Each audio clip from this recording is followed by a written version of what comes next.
മറ്റൊരു വാർത്തയിലേക്ക് പോകാം. ബംഗാളിൽ ബലാത്സംഗത്തിന് വധശിക്ഷ ഏർപ്പെടുത്താനുള്ള നിയമനിർമ്മാണത്തിനായി പ്രത്യേക നിയമസഭാ സമ്മേളനം വിളിച്ചു ചേർത്ത സ്പീക്കർ. തിങ്കൾ ചൊവ്വ ദിവസങ്ങളിലായാണ് പ്രത്യേക സമ്മേളനം.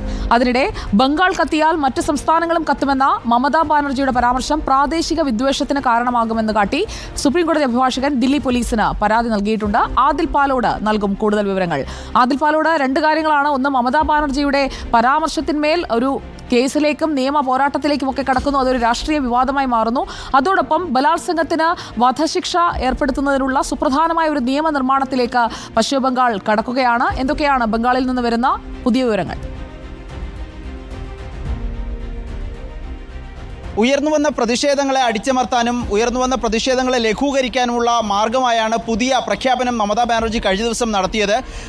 ഒരു വനിത ബലാത്സംഗത്തിനിരയായാൽ 7 ദിവസത്തിനുള്ളിൽ തന്നെ പ്രതിക്ക് കൊലക്കയർ ഉറപ്പാക്കുന്ന, വധശിക്ഷ ഉറപ്പാക്കുന്ന നിയമനിർമ്മാണം കൊണ്ടുവരുമെന്നായിരുന്നു കഴിഞ്ഞ ദിവസം നടത്തിയ പ്രഖ്യാപനം. അതൊരു പരിധിവരെ ഈ വലിയ പ്രതിഷേധങ്ങളെ അടക്കുന്നതിൽ സഹായകമായി എന്ന് തൃണമൂൽ കോൺഗ്രസ് വിചാരിക്കുകയും ചെയ്യുന്നു.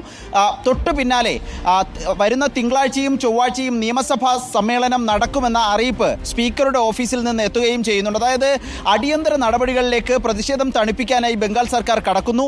തിങ്കളാഴ്ച ചേരുന്ന നിയമസഭാ സമ്മേളനമാണ്. ചൊവ്വാഴ്ച ഇത് സംബന്ധിച്ച ബില്ല് അവതരിപ്പിച്ച് പാസ്സാക്കുമെന്നാണ് മമതാ സർക്കാർ അറിയിക്കുന്നത്. ഈ പാസ്സാക്കിയ ബില്ല് ഗവർണർ ഒപ്പിട്ടില്ലെങ്കിൽ രാജ്ഭവന് മുന്നിൽ പ്രതിഷേധിക്കുമെന്നും ഇപ്പോൾ മമതാ ബാനർജി കഴിഞ്ഞ ദിവസം അറിയിച്ചിട്ടുണ്ട്. മറ്റൊന്ന്, കഴിഞ്ഞ ദിവസം തൃണമൂൽ കോൺഗ്രസിന്റെ വിദ്യാർത്ഥി സംഘടനയുടെ സ്ഥാപക ദിനവുമായി ബന്ധപ്പെട്ടുള്ള പരിപാടിയിൽ നടത്തിയ ഒരു പരാമർശമാണ് മമതാ ബാനർജിയുടേത്. ബംഗാൾ കത്തുകയാണെങ്കിൽ സമീപത്തുള്ള മറ്റു സംസ്ഥാനങ്ങളും ദില്ലിയും കത്തും എന്നതായിരുന്നു പരാമർശം. ആ പരാമർശത്തിനെതിരെ വലിയ തരത്തിലുള്ള വിമർശനങ്ങൾ വരുന്നുണ്ട്. ആ വിമർശനങ്ങൾക്കിടെയാണ് ദില്ലി പോലീസിൽ ഒരു പരാതി, സുപ്രീം കോടതിയിൽ ഒരു അഭിഭാഷകൻ പരാതിയുമായി രംഗത്തെത്തിയിരിക്കുന്നത്. ആ പരാമർശം ഇപ്പോൾ കൂടുതൽ ചർച്ചകളിൽ സജീവമാകുന്നു, നിയമ നടപടികളിലേക്ക് കടക്കുന്നു എന്നുള്ളതും ശ്രദ്ധേയമാണ്. ഈ വിവാദങ്ങൾക്കിടെ ഈ പരാമർശത്തെ വിശദീകരിച്ചുകൊണ്ട് മമതാ ബാനർജി തന്നെ എക്സിൽ കുറിപ്പ് പങ്കുവയ്ക്കുകയുണ്ടായി.